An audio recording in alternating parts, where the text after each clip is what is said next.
Hello, everybody. My name is Ben Loomer, and I work at Learn, and I'm very happy to welcome you to another wonderful webinar as part of the parental engagement series, Parenting in the Pandemic. And today we're going to be talking about helping our children regulate their emotions. So once again, I would like to welcome our presenter, Janna Gillis, from the Center of Excellence for Mental Health. Janna has been with us a number of times, hosting some really wonderful webinars, all of which are available on Learn's YouTube page. So with that, I would like to introduce Janna. Welcome. Thanks, Ben. Thanks, everyone. Thank you for being here this evening. As Ben said, my name is Janna. I'm a family outreach and mental health consultant with the Lester B. Pearson School Board and the Center of Excellence for Mental Health. Our numbers are climbing. We're at about 75 people, which is wonderful. And I was just reflecting that when I presented last month.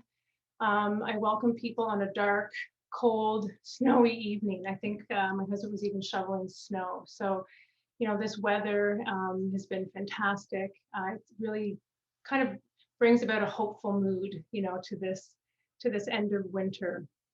So I'm hoping that this discussion tonight can also be a hopeful one, as we talk about helping our children to regulate their emotions. What I want to share with you comes largely from my professional work and the knowledge I've gained within my profession, but it also comes as my experience as a parent. Where I'm in this sort of unique role where I get to learn about these things, and then I get to try to apply it in my personal life. Oftentimes, stumbling all over it, falling on my face at times, dusting myself off, and trying again.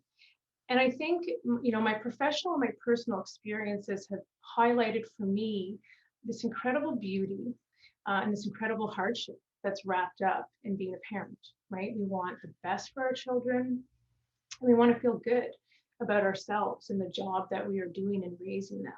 So I feel very privileged to be here with you this evening. I feel very privileged to get to work with parents and their families. The strengths that parents and children bring to the table at the work, the work that I do never ceases to amaze me. So we're just going to kind of jump right in because there's a lot that I would like to cover with you, and we don't have a whole lot of time to do so. So I kind of put together what, for me, is sort of what I think I know about being a parent and raising human beings. And this is also going to serve as a bit of an outline for what we will discuss tonight. And as I mentioned, for me anyway, I find that the job of parenting is probably the most relentless and yet the most rewarding job that I've had the pleasure of occupying. It never stops, as all of us on this call being parents know. The job never stops, but those moments of beauty can be really spectacular. Okay, it's also our child's job to push against our authority. Okay, this is how they learn. So we shouldn't be surprised, that kids push the limits, that they test the limits, that their tantrums are going to happen, and that they do this as a way to learn about boundaries and limits, to learn about themselves, and ultimately develop their skill sets. So this is a necessary part. And it's our job to survive them doing this. And that's easier said than done, right? It can wear us down. It's hard work. But surviving it and perhaps even thriving at it, at least some of the time, will help us to raise our kids in a way that we desire, okay? And of course, when we get into those modes of, yelling or taking, trying to talk our kids out of their feelings, we recognize that that's not overly effective. And anyone who's done this can probably attest to the statement, big time, me included, okay? So tonight we're really going to be talking about how do we be with our kids in their big reactions and their emotions and their regulation? How do we come alongside of them and sort of help them navigate this world and the emotions and the behaviors that come?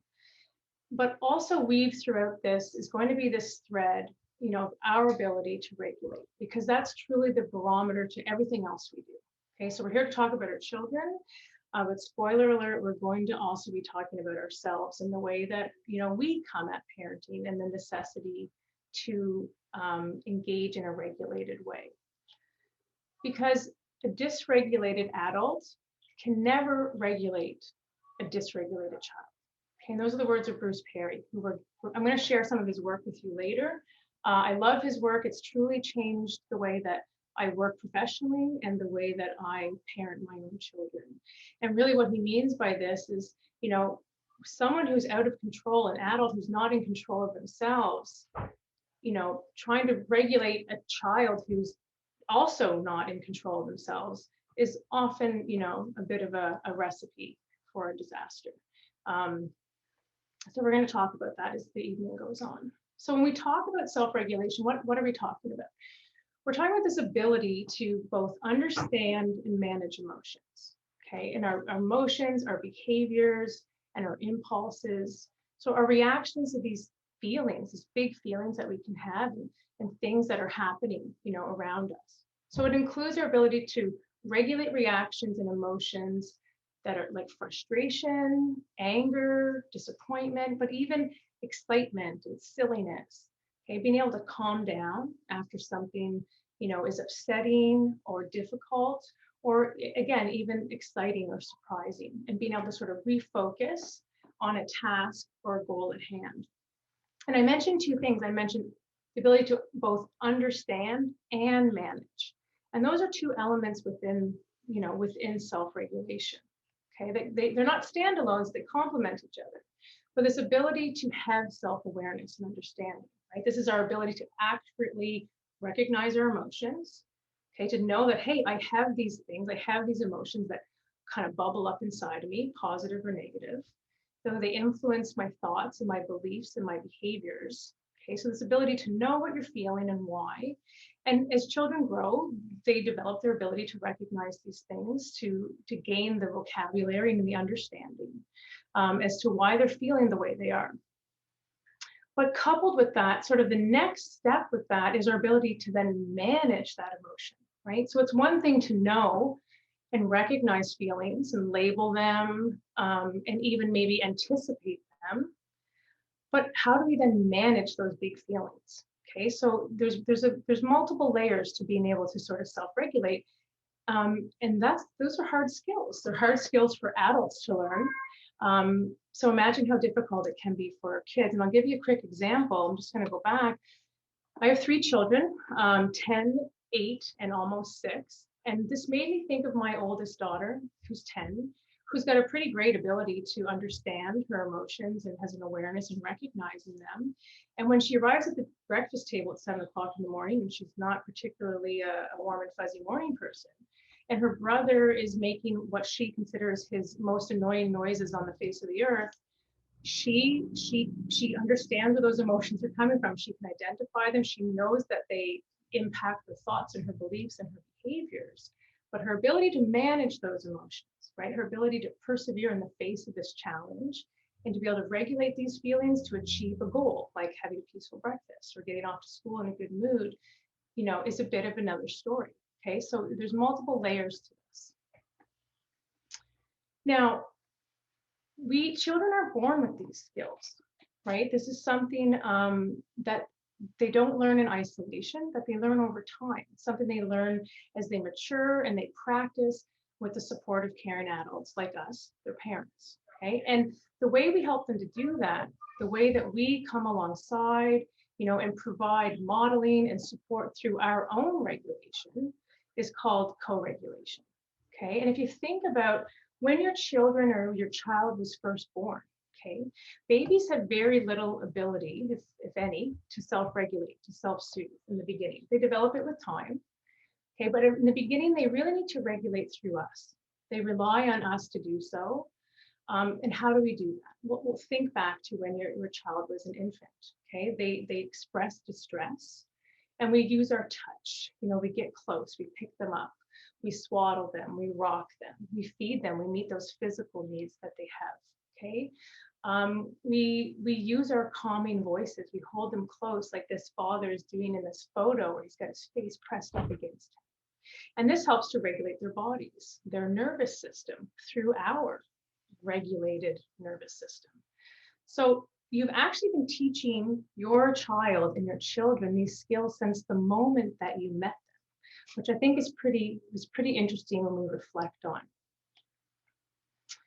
But that need for co-regulation, as we call it, continues throughout our lives. Okay. And for most of us, when we're in times of crisis, when we're challenged by, big emotions, even as adults, we seek support and comfort in others, right? And if we go back to this idea of our babies, okay, babies rely on us to get through multiple daily crises, right? Like if you think about how many times in a day is an infant in crises, okay, many times. Okay, our preschool children, they're expected to be able to sort of manage emotions and impulses better, more so, more effectively. And generally they do, compared to infants, they do, because their skills have developed. Their regulatory system has developed. They've learned skills that infants don't have. Okay, but they will still become overwhelmed on a regular basis, as we know, and they need that external support, that external soothing. Same for our school-age children. Ideally, that's less than our preschool children, because again, they're learning and they're growing and they're maturing in this skill, but they certainly will have moments where they need that external support. And frankly, so do our teens. Okay, they still rely on attachment figures to get through periods of high stress. Okay, so this is something that we get better at over time, but as humans, we continue to need. Okay, and like any skill, we don't all come with the same skill set. It can be the same age child, doesn't mean they have the same ability to sort of self-regulate. And this is dependent on many things, right? A child's personality, okay, their temperament, sort of how they come into this world, their experiences, the way that, we've been available to them or sometimes not. Okay, all this will impact their ability to learn self-regulation skills. But regardless of this, we are a very important part of this process. And again, some kids might need more of this than others, and that's okay. I mean, heck, some adults need more of this than others.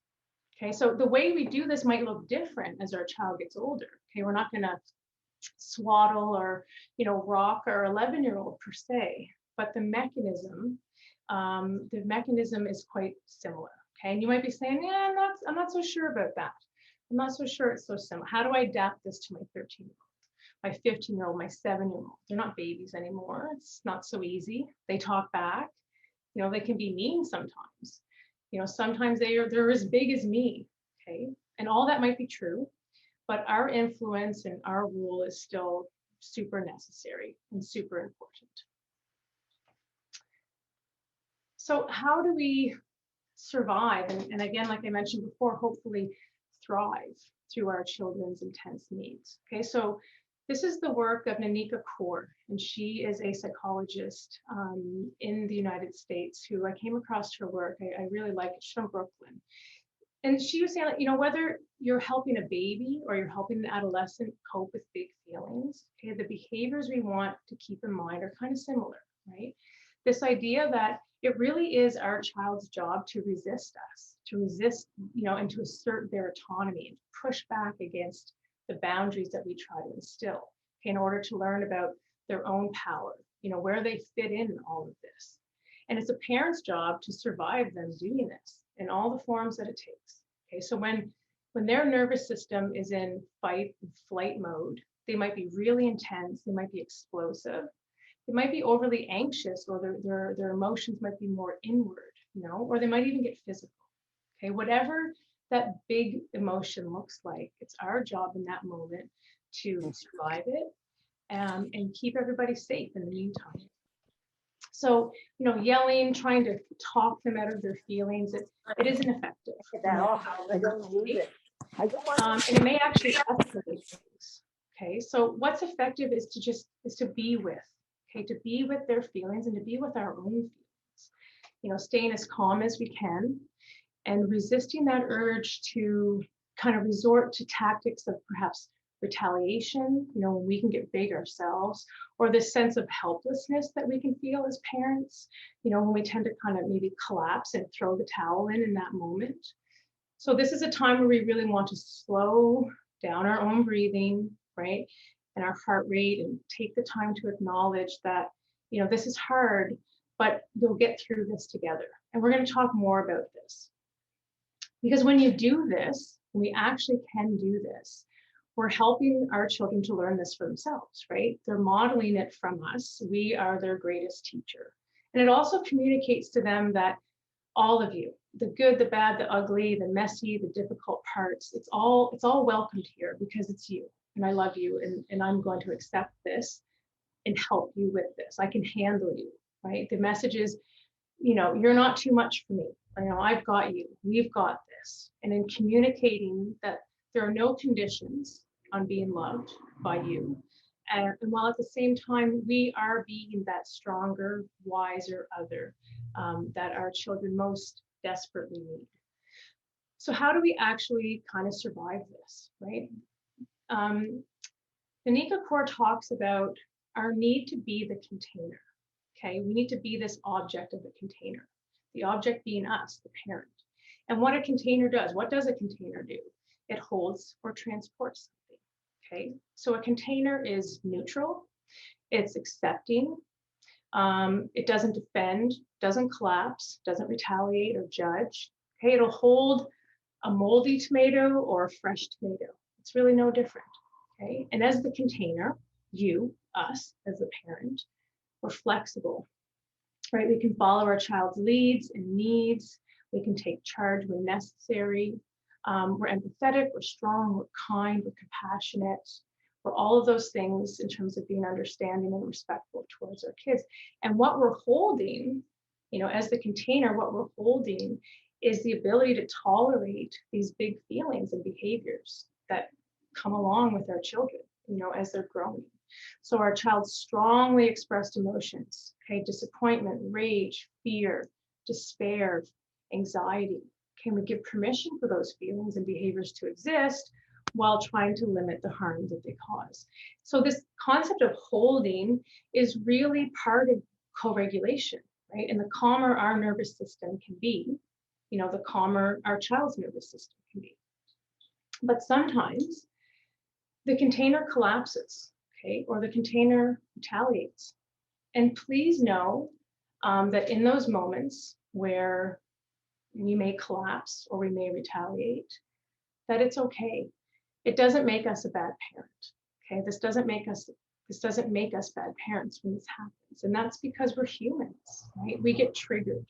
Okay, we get big sometimes, and that's still okay, right? Because we fundamentally know that the regulation starts with us. We're not always going to be regulated as parents. That's like an impossible ask to have of any single parent. Okay, but children learn how to regulate their emotions through co-regulation. And the better we can soothe them when they're agitated or support them when they're low, the better they absorb how to do this themselves. So when we think about sort of that self-regulation, that awareness piece, we want to be aware that even though we're not going to be perfect, we're not always going to be regulated, and that's okay. We want to understand what our triggers are, okay? Because we have them. We all have triggers, right? It's part of being human. Things our children do trigger us. Things in our environment can trigger us. Our own personal state can trigger us. Okay, so it's helpful to be aware of what our triggers are. For me, excessive noise is a trigger for me, and I didn't know this till I had kids. And whether it's good noise or bad noise, it's just something that kind of irks me at times. Like, get out of my kitchen with all your loudness, okay? Go outside, go to the basement, go play in your room. But tantrums, I don't know, I seem to be able to kind of like manage those. And I guess it's this idea that I can just outlast you, and I don't know why, they just don't trigger me the same way. But sassiness and rudeness, I know that's a big trigger for me. Okay, and it's probably prompted some of my worst parenting moments when I've experienced that with my child, one in particular. So being aware of these things helps me to sort of prepare myself to get ahead of what's to come. And it's also a helpful reminder, that when I'm swamped with work, when my house is a wreck, when I haven't had a good night's sleep, I'm more likely to be triggered by seemingly everyday kid angst. It could be no different than the day before, but the state that I'm bringing to the table is going to cause me to become triggered more easily. So we want to avoid that hook, okay? And the truth be told, nobody on this planet has the ability to trigger me or dysregulate me like my kids. And I think that's normal. I'm going to say that because it makes me feel better, at least. we're really invested in these guys, right? And you know, they can really hook us. And I want to tell you just a really quick story of an administrator that I worked with early in my career. Fantastic administrator. He joined our school after I'd been there, and in his office he had this plaqued fish, like almost like a taxidermy kind of fish mounted on his wall. And I thought, okay, he's like a fishing enthusiast.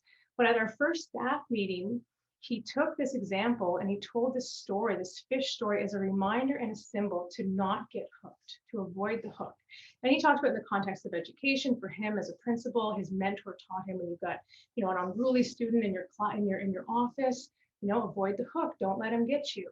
You know, you've got a disgruntled teacher who's unhappy about, you know, scheduling, or a parent who's calling ready to blast you. You know, don't get hooked.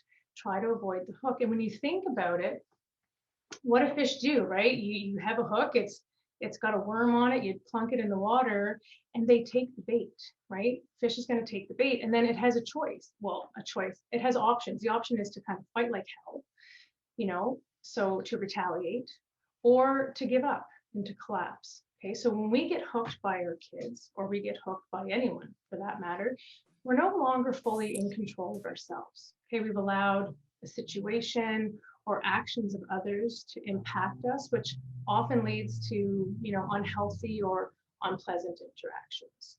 You know, and the truth is, there's endless pressures in life. You know, I mean, how about surviving and living in a pandemic the last year?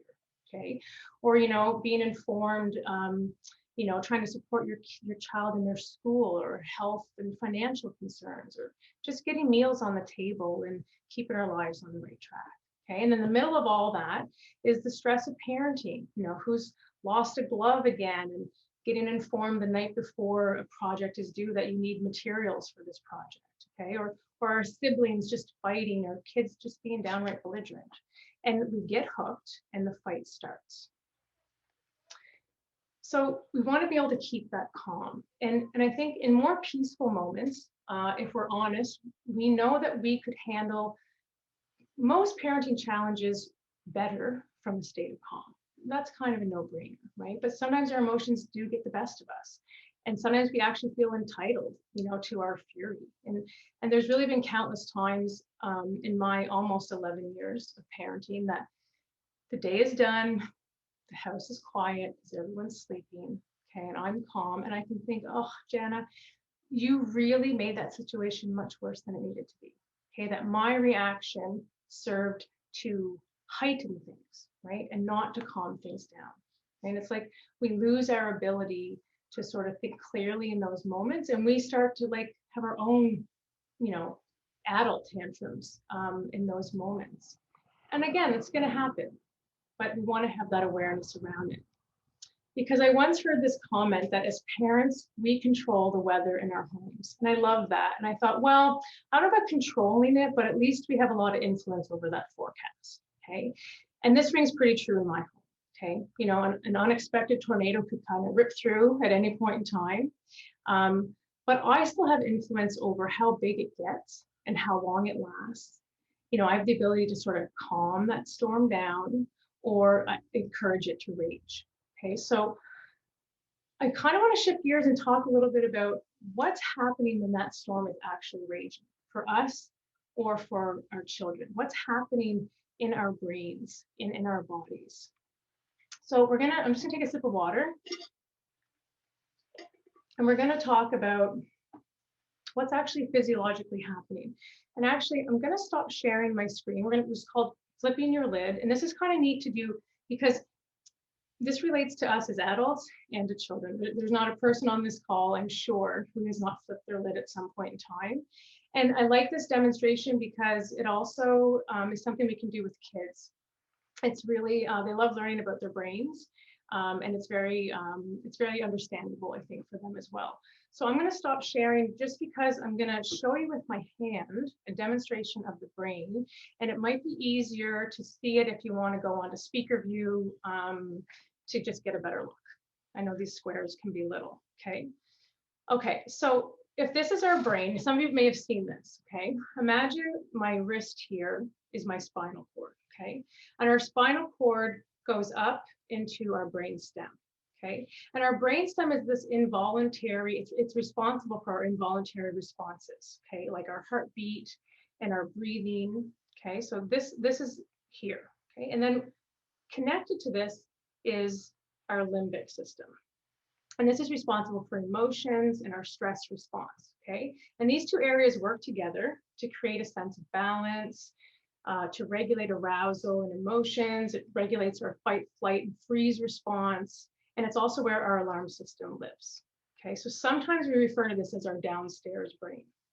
So covering this is our cortex, okay? This is the part of our brain that has higher order thinking. Okay, it's responsible for reasoning, judgment, organizing, learning. Okay, it's all those things that distinguish us from other mammals. Okay, this is what we think of as our human brain, distinguishes us from dogs, horses, and other mammals. And it actually serves to regulate this lower part of the brain. So the brain is in harmony. Okay, all parts are connected and regulated and working well. The upper brain is hugging that midbrain and making it feel safe. Okay, because in this midbrain is our alarm system, right? That fight or flight freeze response. So we're all good here. We're feeling secure and we're feeling safe. And that's really important for our brain to function well. But when that midbrain, okay, starts to feel unsafe inside here, starts to feel agitated, overwhelmed for many reasons. It could be, we're tired, we're overwhelmed, we have a lot of stress on our plate. Someone just pushes our emotional buttons, okay? And it starts to boil, it starts to go off. That alarm gets louder and louder and louder until suddenly we flip our lids. Okay, we call this with kids flipping our lids. The lower part and the upper part of our brains are no longer connected. Okay, so that part of the brain that's responsible for logic and understanding and reasoning and learning, it's not online anymore. They're not talking to each other. So words don't really do a whole hell of a lot. Okay, in fact, they can also keep us in this agitated state. Okay, so because we're now in this state, we need to appeal to this emotional brain. This part of the brain is not really accessible. We often think it is, but it's not really accessible.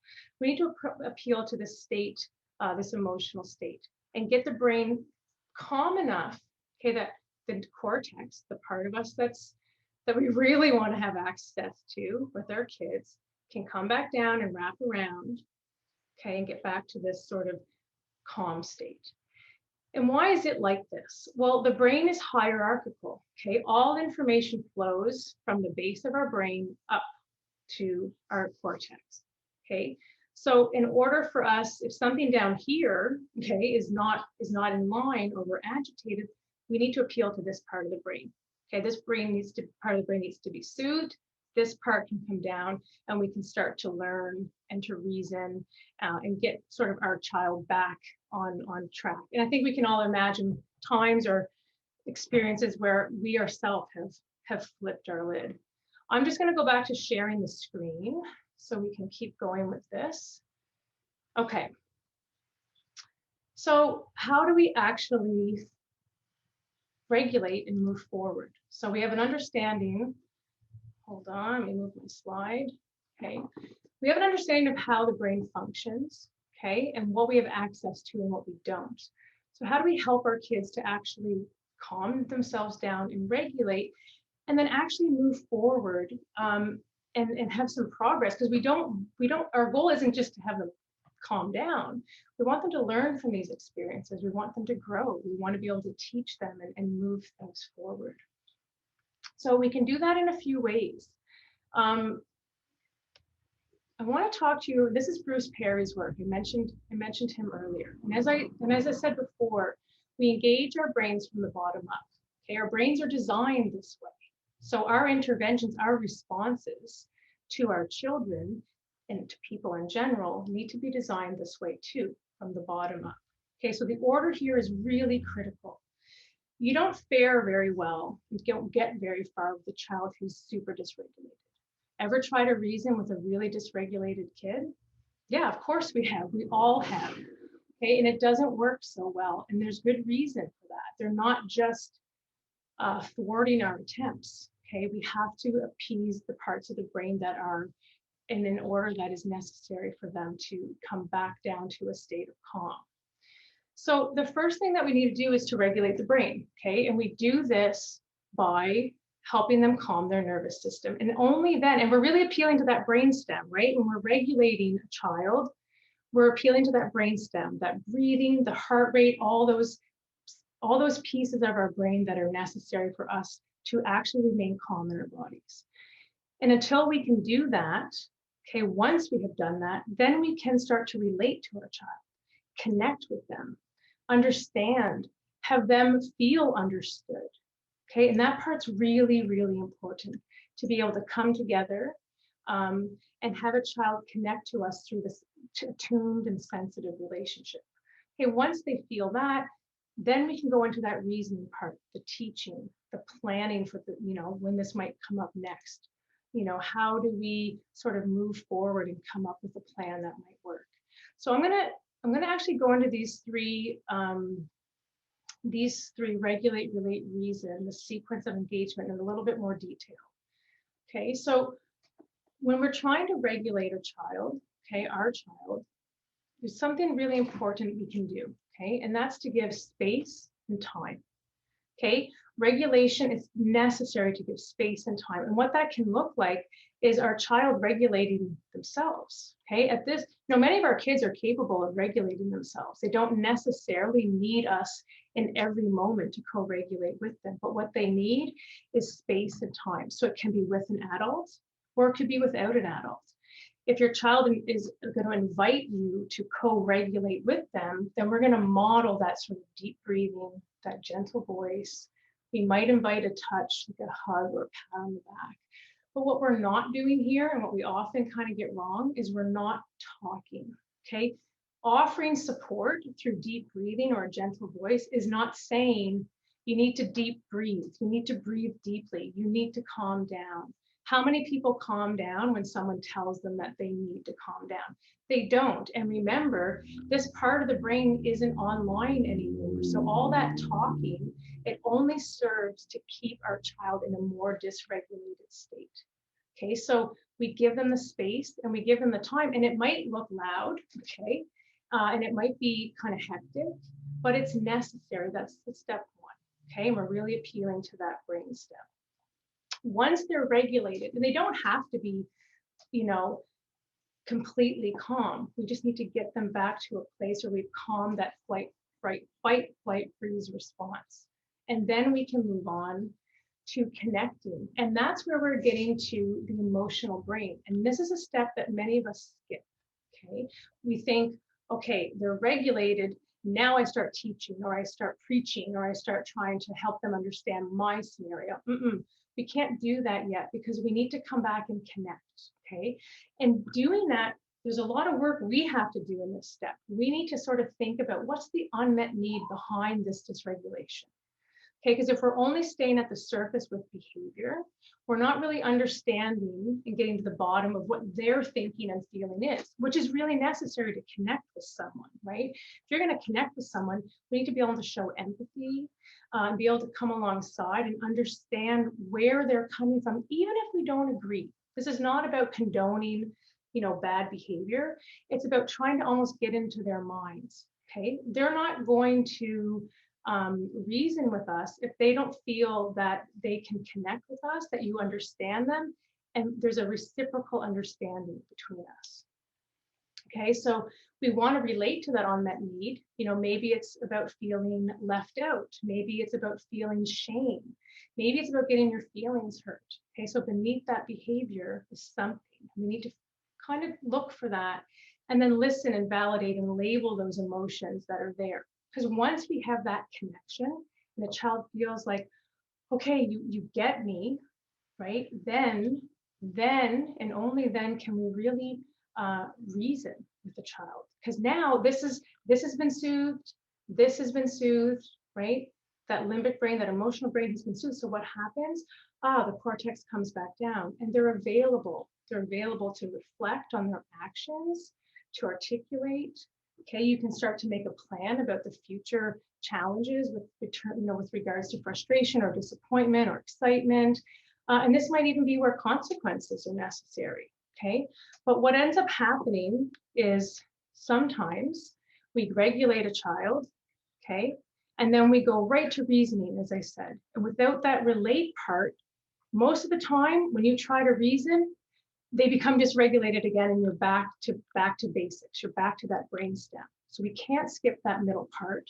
And certainly when they're when they're dysregulated, reasoning is off the table, right? For the most part, it's really not accessible. So I want to keep an eye on the time. I want to highlight this with a little story, okay? And I'll try to keep this tight. The backstory is I'm a little bit strict in my home when it comes to screen time, and it's structured pretty tight. Okay, so we're new to video games in my home. My son says, "Can I play video games?" And I said, "When it's time for screen time, you can play video games. If you choose to use that time for video games, that's up to you." Okay. Time rolls around, can we watch? Yeah, sure, it's your time to go for it. So their time kind of is ticking down. I give the 2-minute warning. 2 minutes, guys, screens are off. Well, my son realizes he didn't play his video games. He was watching the show. What happens? He flipped his lid big time. I don't know if I've ever seen him flip his lid this hard. Okay, he's really, really mad. He's spewing, he's flailing around the living room. He's yelling at me. He's calling me a liar. You lied to me. You said I could play video games. And I could have said, "Oh, sorry, you didn't get to do it. And here's some extra time." But I decided to stay firm in my boundaries around that. Okay. So what do you think I started to do? He's freaking out. He starts calling me a liar. Luckily tantrums don't trigger me too much, but now you're calling me names. I'm getting a little, I'm not a liar. That's not how things went down. So what do I start to do? I start to reason. I bypass the regulate, I bypass the relate, and I go right to reasoning. Come on, Peter, that's not what happened. I'm not lying to you. You chose to watch a show and not play your video games. That's on you. And what happens? He just gets bigger and louder. And what he hears is like the want, because his lid is flipped. He's not there. And this went on for a few minutes. This wasn't that long ago. Okay, this was about last month. And I realized, oh, I'm keeping him in this dysregulated space by insisting on reasoning with him when he's not in a space to reason.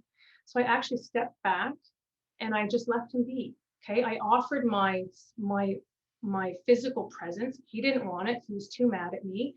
So I left it be. I gave him space and I gave him time. And eventually he calmed down enough that now he was wanting to relate. He was still upset, but he wasn't completely dysregulated. And then we can start to relate, because in that time I realized, okay, in his mind, I lied to him. I didn't, but that's how he feels the situation played out. So I need to relate to that. I know I really wanted to play the game. I know you did. And you lie. I know you feel like I lied to you. And that's not a nice feeling when you feel like you've been lied to. Okay. So I'm relating to that emotion that he's feeling. I really wanted to play. I know you did. And I'm sorry that you didn't get to play your game. Okay. And we can get back to it another time. So he's feeling like I understand his frustration.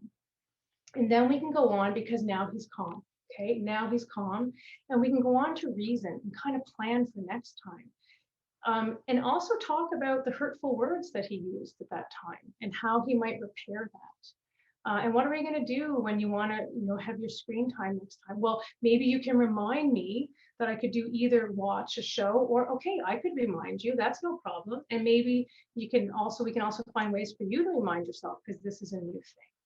Okay, so just a quick illustration of how when we don't follow the sequence, we don't get the same results that we could if we do. And it's really all about the way that our brain engages, and that sequence that we need to follow to sort of get optimal results, as well as maintain our relationship with our child as best we can. I'm mindful of the time.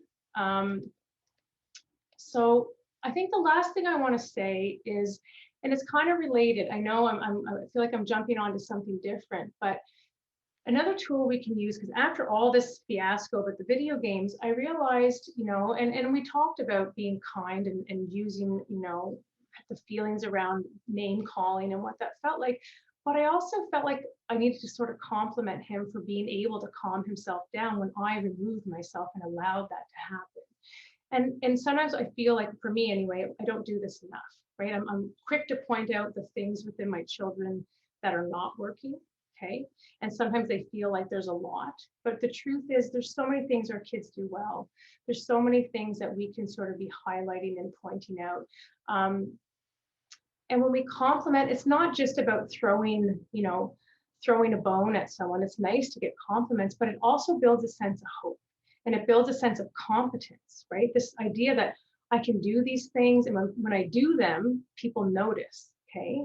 And it'll make me want to do them more, and I'm getting sort of acknowledged for my skill set, okay? But for compliments to be effective, they need to be sincere, they need to be true and specific and not generic, okay? So when our kids clean their room or they get their schoolwork done, instead of saying good job, we might want to say, be more specific, okay? Like, I really like how you stayed focused and worked so hard to get your reading done.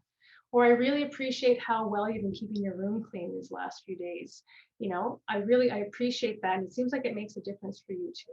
Okay, so we can always take it one step further and even ask kids, how are they managing to do these great things that they're doing?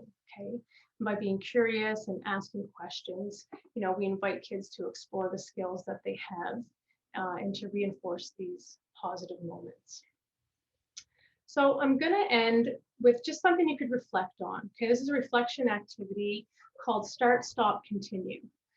So just based on this quick overview that I did, I'm wondering, and if you want to throw it in the chat, that's fine. If you just want to reflect on it yourself, that's fine too.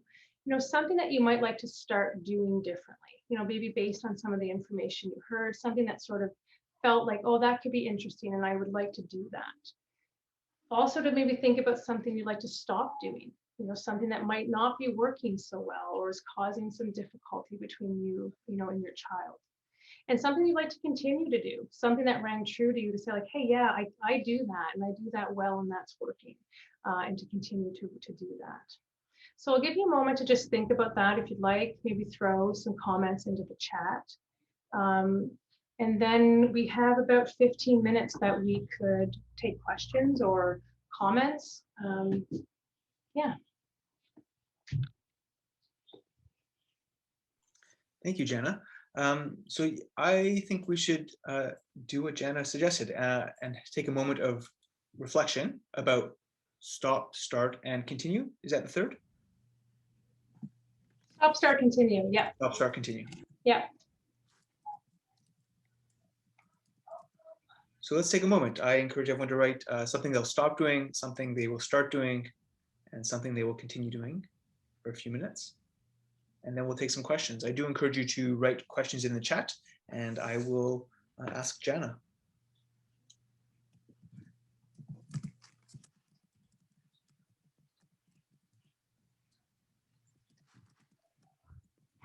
So someone says, I would like to start doing more listening and stop dictating.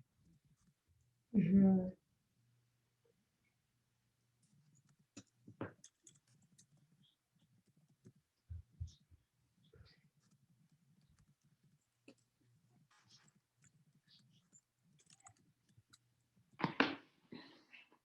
Janna, there's a question of, could we have another example of how to apply the 3 R's? Yeah, it's a good question.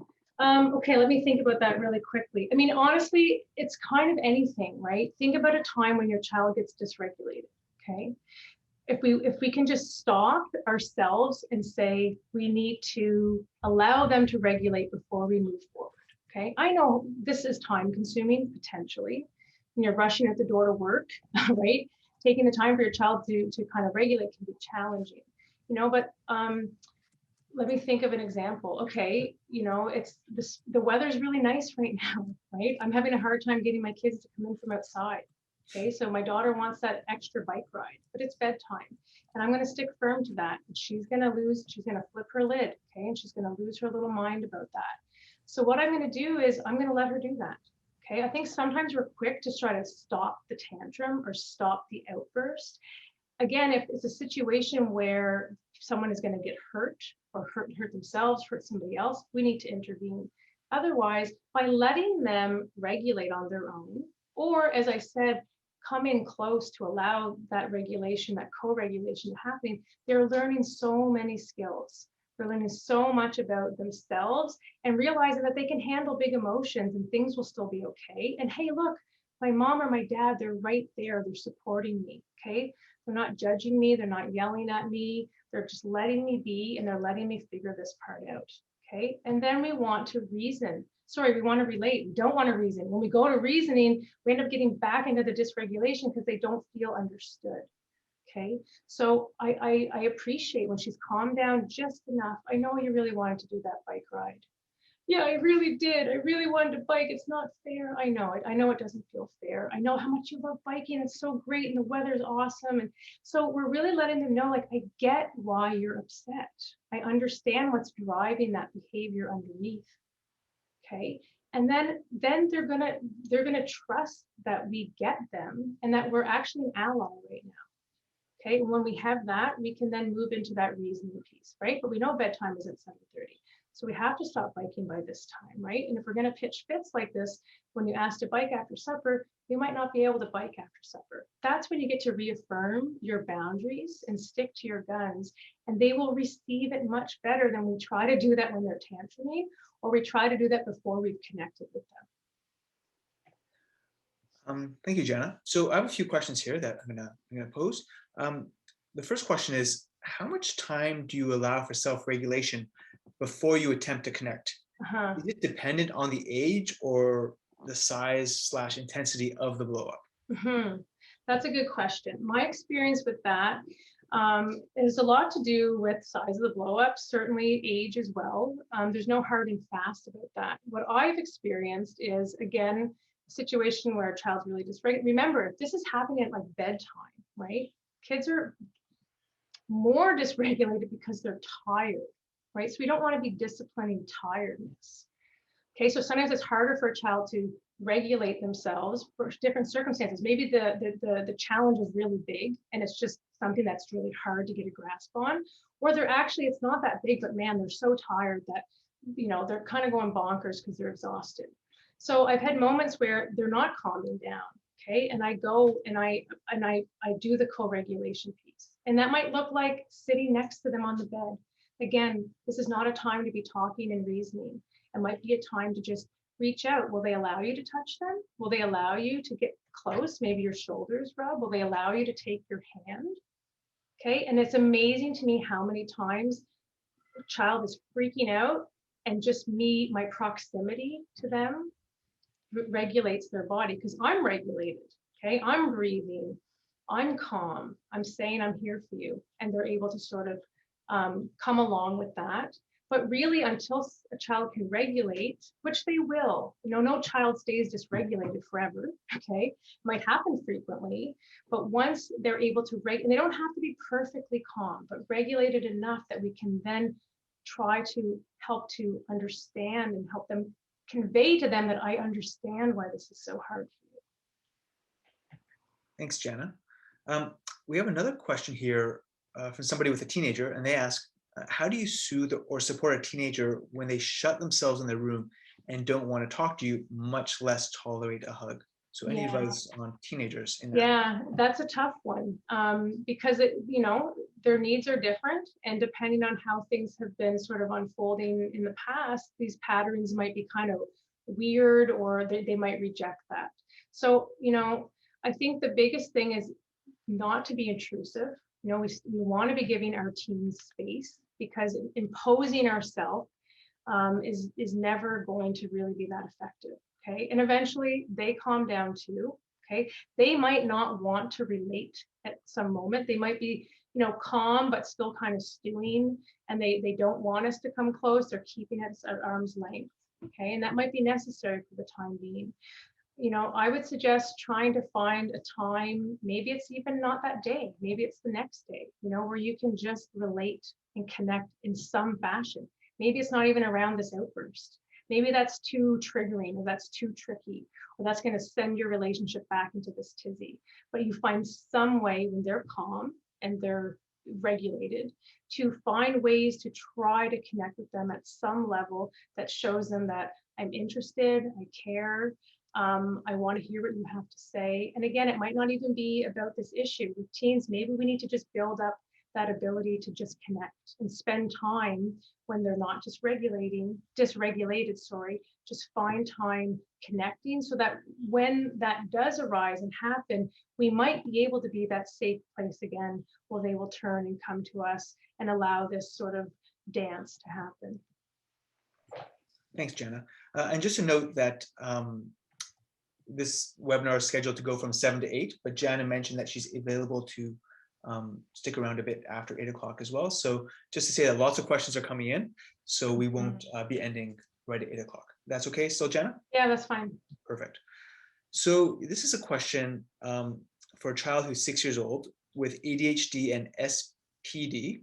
Do you have any tips on how to help calm them when their lid is flipped? So thinking about a child with special needs. Yeah.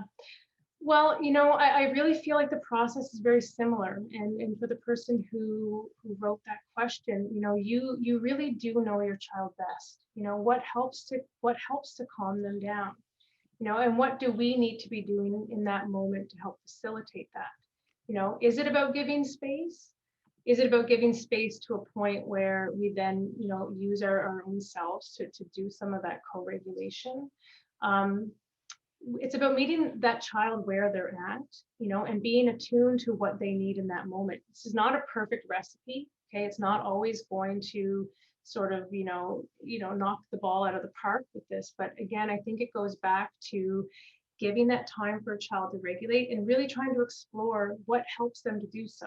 And once they are regulated, okay, there's a lot of work we can do with our kids outside of the problem. And one thing I didn't mention earlier is there's no timeline for this, right? So if a child is really dysregulated and it's taking a long time and we're not really able to sort of relate over this, eventually they calm down. We can come back to this at another time. It can be hours later. It could be days later that we sit because we're calm and we're regulated, and we can then discuss, hey, it got really big, eh? Like, you were really upset. What would have been helpful? What would you have liked me to do in that situation?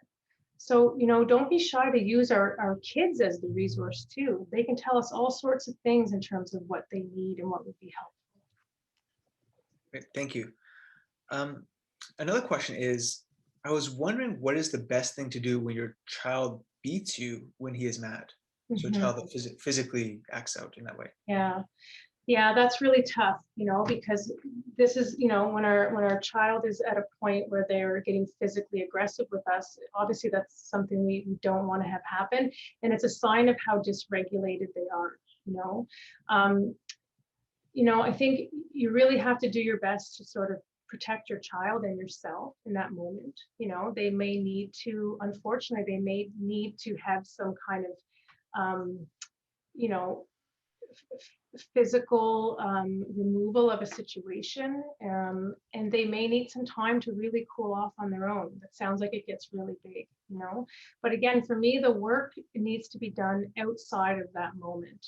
Okay, that's a boundary, and that's a limit that we really want to address, because our kids only continue to get bigger and larger. We want to be able to sort of pull that back. We're not necessarily going to pull it back in that moment. We need to get to a safe, secure place. And again, find times to really have these conversations and establish firm boundaries around what happens when you get physical. What needs to be put in place to avoid that from happening. And again, I would encourage you to engage with your child who's being physical. Like, what's when they're calm. Okay. And again, this could be the next day. This could be the day after. There's no rush, right? The rush is in being safe and secure. Okay. That's a must.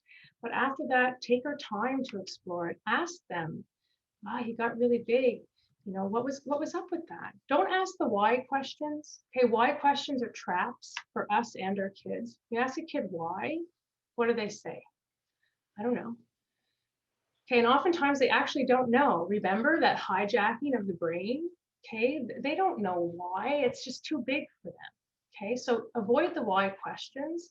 Instead, ask something like, you got really mad at me when you were hitting me yesterday. What was up with that?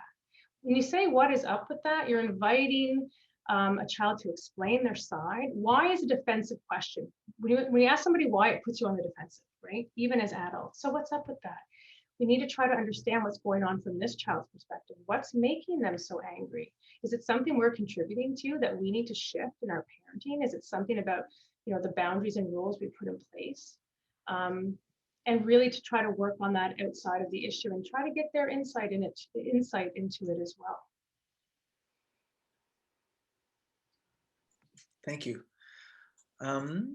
Another question here is, I have a question about my 6-year-old son.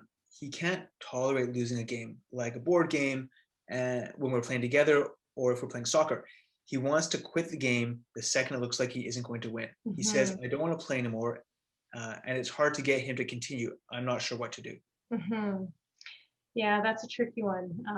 I have a friend who we were speaking about this, recently. That's a tough one. You've got children who have very low tolerance for frustration. That's what it sounds like with this 6-year-old. And if you couple that with competitiveness, that can be a real recipe, for disaster when it comes to seemingly benign board games or, I would kind of similar to what I just said. We can't force our kids in that moment. Child's getting really dysregulated. We're probably best to abort the situation and not force, the child to stay in a game, because again, their brains aren't in a position to be able to have that kind of conversation. And this sounds like something that you're going to have to work on over time and get a sense of, I really firmly believe in engaging with our kids, even at a very young age, okay, and trying to help me understand why this is so hard for you. Okay, we can make a lot of assumptions and we can take the path ourselves, but it's kind of misinformed, right? If we can engage with our children to understand what makes it so hard, what would be helpful, what do you need from me, and recognize that they might not be able to do it right away. That's a skill within itself that's going to take time. But in the moment, I think you have to let them regulate themselves, and again, we want to be doing the regulate, relate, reason, but give it time. It's gonna take time for that to sort of shift and that skill to be developed. Thank you. Here's a question about siblings. So what are your thoughts about siblings fighting? We would like them to reach their own solution so that we don't always have to be the police, but are having a hard time. Yeah. We have a tendency to intervene quickly through the regulation, relate, and reason process. How do we help them relate on their own? Oh man, if you know the answer to that, please tell me. That's a good question, and it goes back again to sort of some of these things that I'm saying. The truth is, I have 3 kids, and my middle and youngest one are like their best friends. Okay, my oldest and middle can really be oil and water. Okay, so again, I know I might sound like a broken record, but we also have to accept that not all personalities jive. Okay, as much as we want our kids to be friends and to get along, they're not always going to jive. That being said, we don't want World War III in our homes every night. Okay, we want to find ways for them to sort of manage each other, get along with each other. It might be a tall order to expect that they're going to be able to sort of sit and relate to one another, express their needs and their desires, and do that in a mature way when they're children and their skills are really underdeveloped. They're going to need a lot of assistance in doing that. And maybe it starts separately. I've had sort of individual meetings with my 2 that can be very difficult with each other and say, how do you want it to be? Okay, we talk a lot about the problem. What I don't want her to do that. What do you want her to do instead? How do you want her to be with you? How do you want to be with her? What do you want from her? I want to play with her, but she doesn't let me. Okay, what do you want from him? I want him to stop annoying me all the time and just coming in my room without asking. Okay, that sounds reasonable. So now instead of talking about it from this problem deficit, we're actually engaging kids in trying to communicate what they want instead of the problem. How do they want it to be instead of how it currently is? That puts a whole other twist on it, right? It's hopeful. We're not just in this rabbit hole, in this volcano of problem over and over and over. And when she says something like, my daughter says something like, I just want him to stop annoying me all the time. I want him to be, okay, you want to stop, but what do you want him to do instead? I want him to just speak normally in his normal voice, okay? Like the way he makes his little noises annoys her, okay? Which is kind of harsh for him. But she's saying, I want him to just speak to me in a normal tone. And I want him to knock before he comes in my room. Okay, Ephraim, does that sound like, reasonable things that your sister's asking for? Well, yeah. Do you think you could do that? Like, do you think you could stop with those squeaky noises around her? And do you think you could, knock on her door before you barge in? And then we work on these little things. Okay. We don't try to tackle it all at once. We try to find these little nuggets of things that they might be able to do differently. And in this kind of method, the idea is that small changes lead to bigger changes. So if I can get these two to, you can knock on the door and you stop sort of dismissing your brother all the time and instead ask him a question, engage with him, then they're at there's a different vantage point that they can relate from. And maybe that can spiral into something else. Takes a lot of support on our end, right? Because they're certainly not going off and doing that on their own. Okay, but it can be a really hopeful approach. Thank you. Before we continue, I do want to acknowledge that it's just after 8 o'clock. And so for people that had budgeted the time from 7 to 8, I want to thank you for joining us. As I mentioned, we will be sending a recording of this webinar. But I want to thank you again for being here with us. And I want to thank in front of everybody, Janna, for what is turning out to be a really wonderful webinar. We've got some great feedback in the chat. So thank you very much for everything you're bringing today. Thank you, guys. So let's switch gears and talk about hooks and triggers. Someone says, I love an example of a hook and how you'd avoid it. Okay. I can give you an example of, because I mentioned my triggers, right? As a parent, this, my having a child really be sassy, talk back to me, that triggers me. It hooks me. Okay, that's my biggest hook. I actually, we get home from school, someone's in a foul mood, and I ask if you could, put your lunchbox away, and I get met with, oh, you make me do everything around here. It's not fair.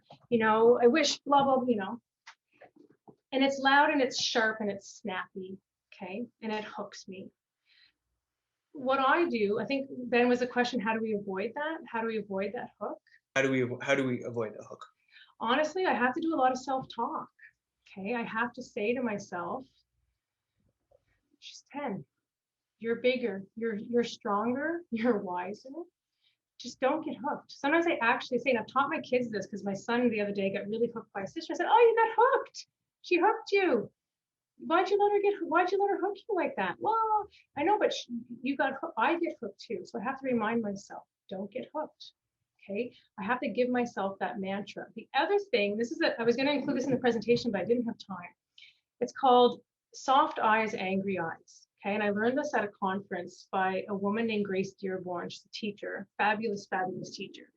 And it was sort of talking about this tone of voice and our body language and how this really impacts our kids. That only about 7% of what we say verbally gets registered through communication. Okay. The other 93% is our nonverbal, our tone of voice. It's not what we say, it's how we say it. Okay, so she triggers me, and then I'm hooked, and I go back, and I'm triggering her.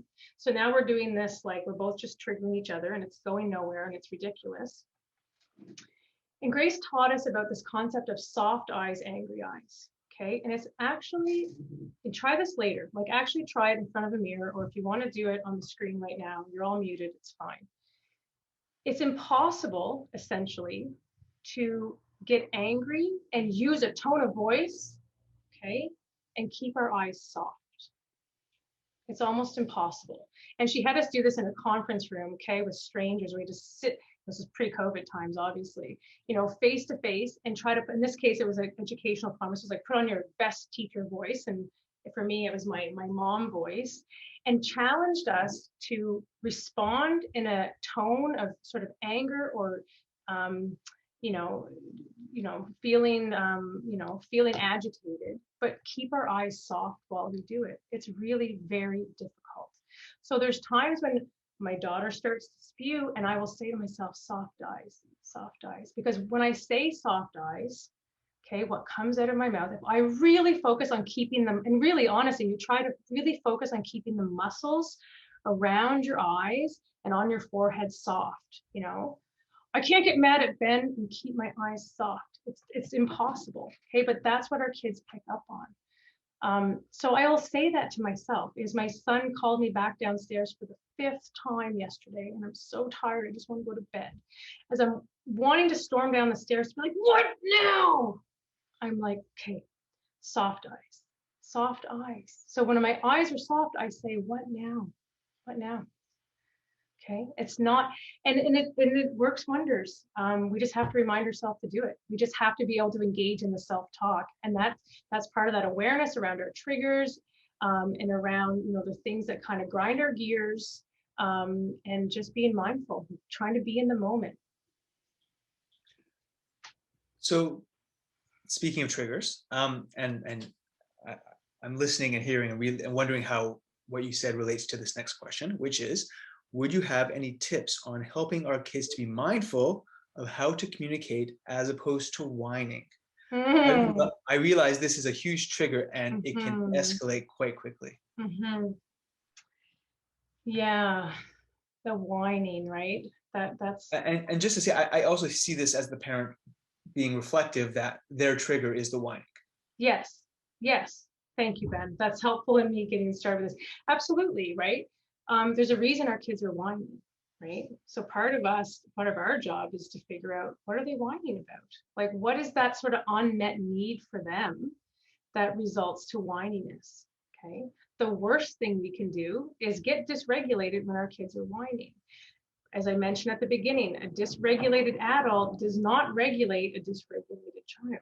Okay. We need to be the stronger, wiser other and be able to bear that whining, okay, and try to figure out what's going on underneath it and explore with our kids. Is there another way that you can say that? But as soon as we lose our ability to be regulated, that's not what it comes out like, right? It only perpetuates more whining, or even worse, like a bigger meltdown, because we've now intervened in a frustrated, dysregulated way.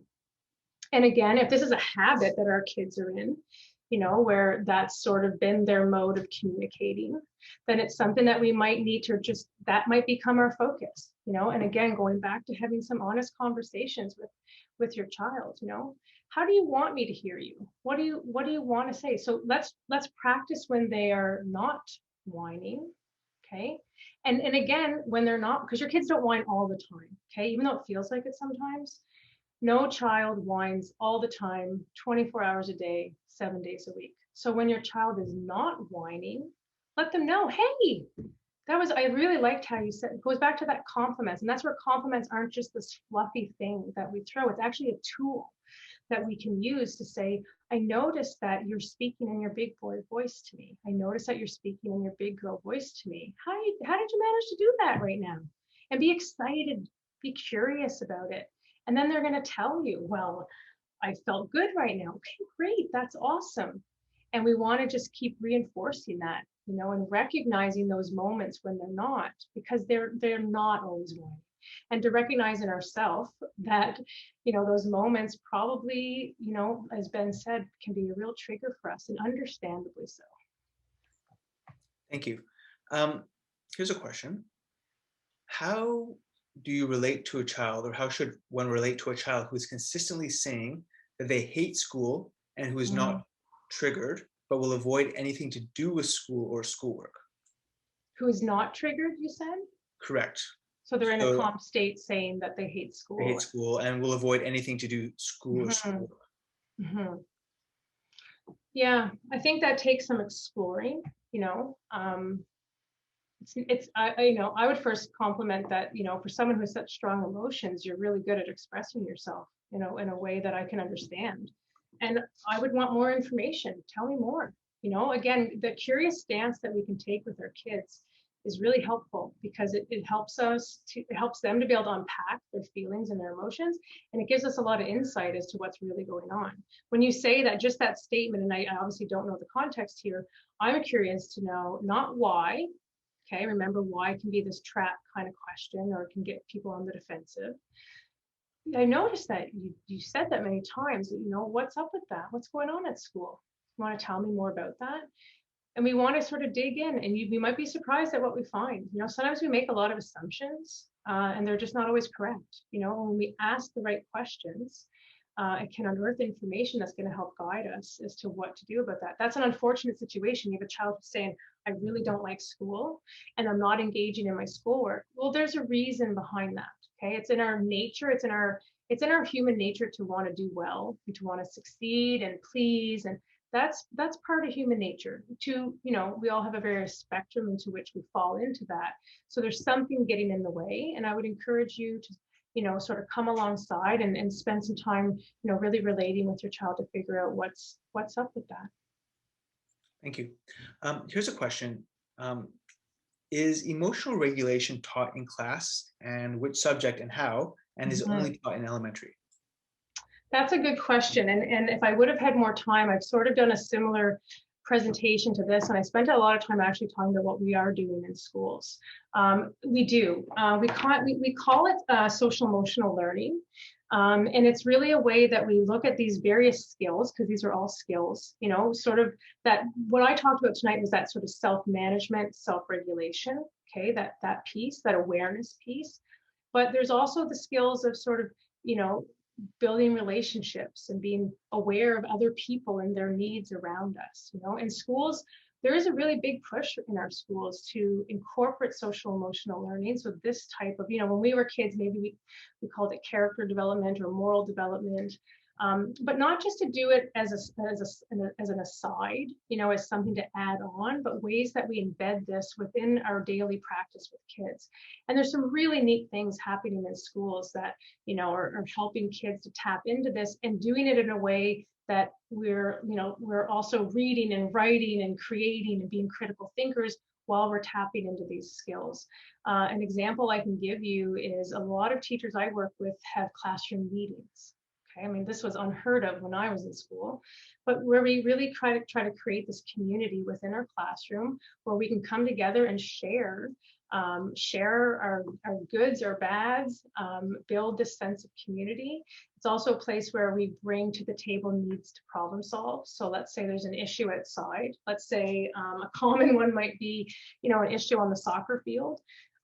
So let's bring it to our classroom meeting. Let's talk about that, and to use that same kind of language, right? Like, not why is this happening, but hey, what's up? What's going on? What would you like to see instead?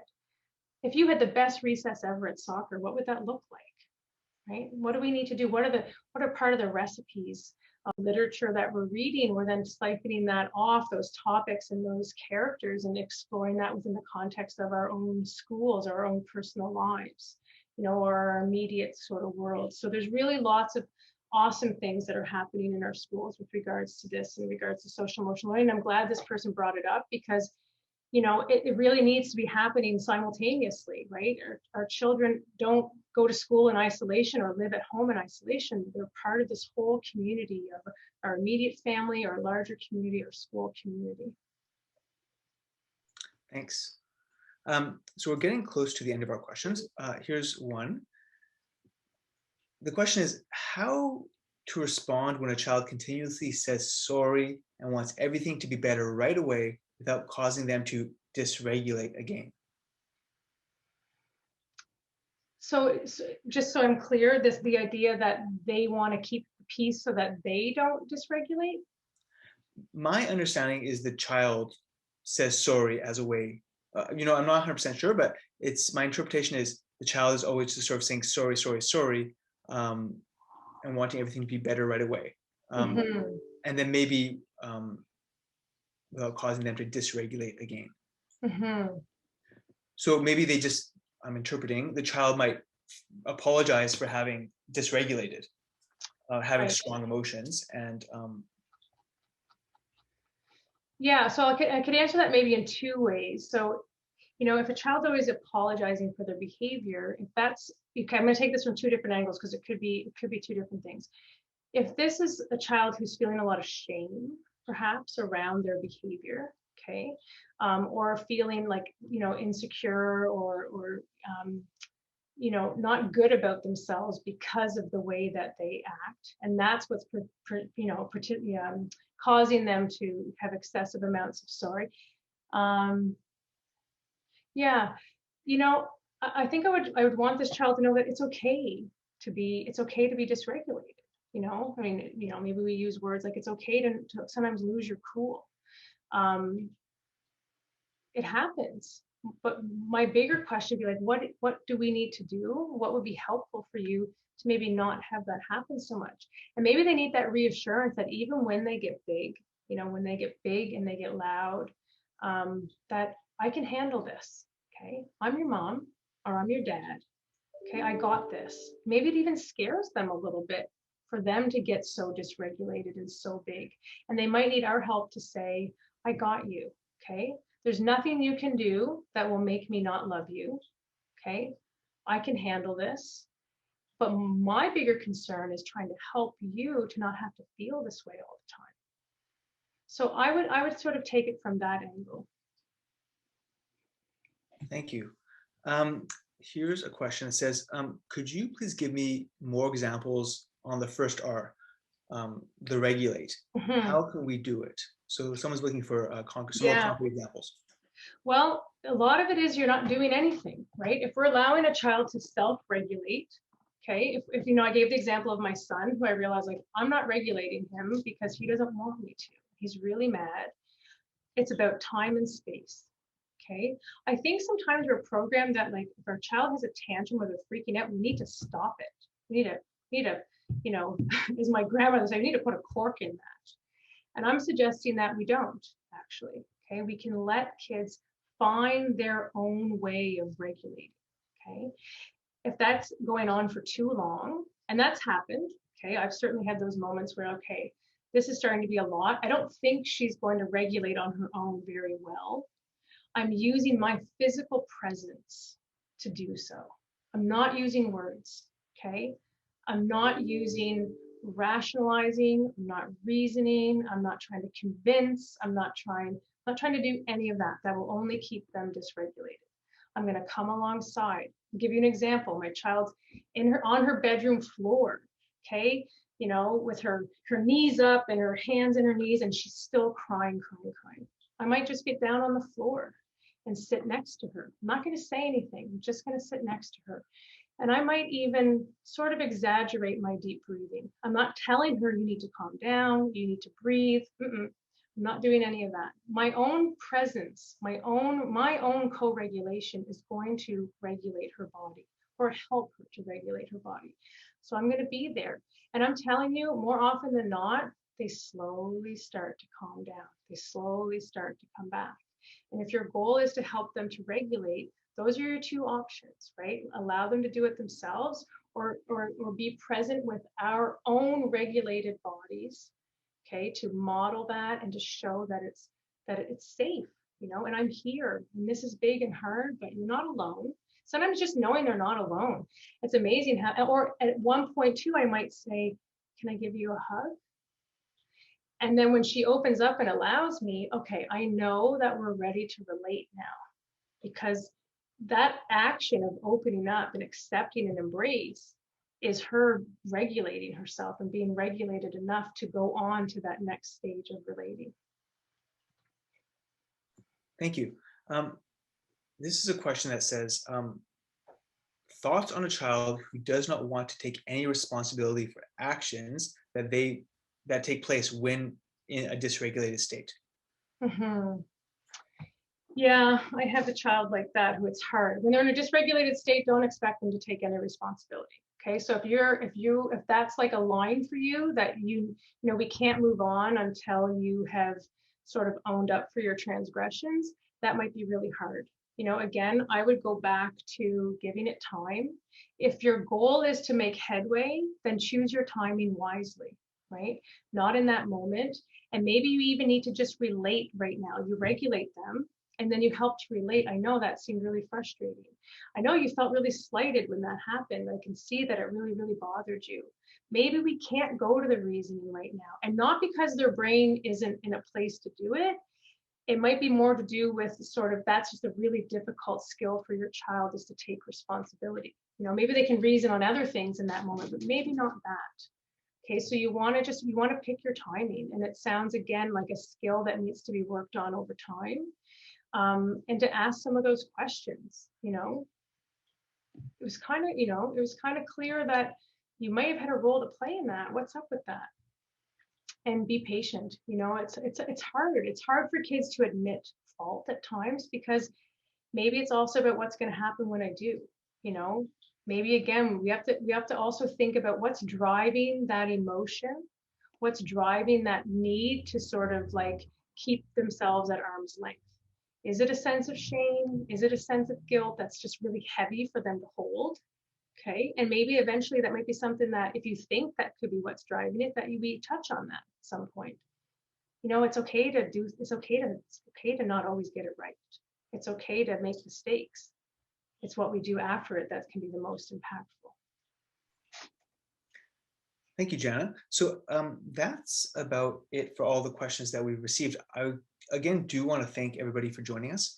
It's now 8:20. It's getting late, but I guess I'll say in advance that this has been a really successful series of presentations that Learn has done in partnership with the Center for Excellence for Mental Health, and we look forward to thinking about what's going to happen in the new school year, or I guess next year, and other presentations that we might want to offer. So we do invite you to send us an email and let us know if there's a specific topic you would like to see more of.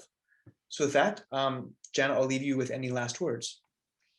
Well, I want to say thank you. I really do enjoy this very much. I love being able to share with parents, and I love even more the questions and the clarifications that you ask for, and it really just blows my mind all the time to see that. It's really great. I also want to say that some of the work I presented today, the work of Bruce Perry, maybe Ben, if you just want to throw his name into the chat. He's got some really great, I should clarify that he really specializes in the area of trauma, childhood trauma, but the practices that he's, worked on and developed when it comes to working with kids who've experienced trauma, they're just good practice, right? So whether your child has experienced a trauma or not, it doesn't matter. These are just good ways of relating and helping kids feel safe and secure to explore big emotions and big feelings, and helping us to be able to do the same, frankly. So he's got tons of great information, and honestly, really good YouTube videos. He did a series, maybe we can send it out at some point. I don't have the link right now. He did a series for parents and educators over the pandemic that makes his stuff pretty accessible, I find. So if you're curious to learn more about, there's a lot of questions on regulate, relate, reason. There's lots of good stuff out there that you can sort of follow up on if you still have questions. And another really awesome person that I really like his work is that of Ross Green. And he's got a great website called Lives in the Balance. There's information there for educators, but for parents as well. This idea of sort of looking at our children's problems as skill deficits, that there's no such things as problems, there's lagging skills. And how do we help our kids develop these skills? And what I love about it is the way he collaborates with children and encourages parents to come alongside and work together to figure out and sort of get to the bottom of what these needs are. So I encourage you to look up those two folks if you're interested in sort of learning some more about this information. So thank you, everyone. Thank you for being here. And I look forward to seeing you again.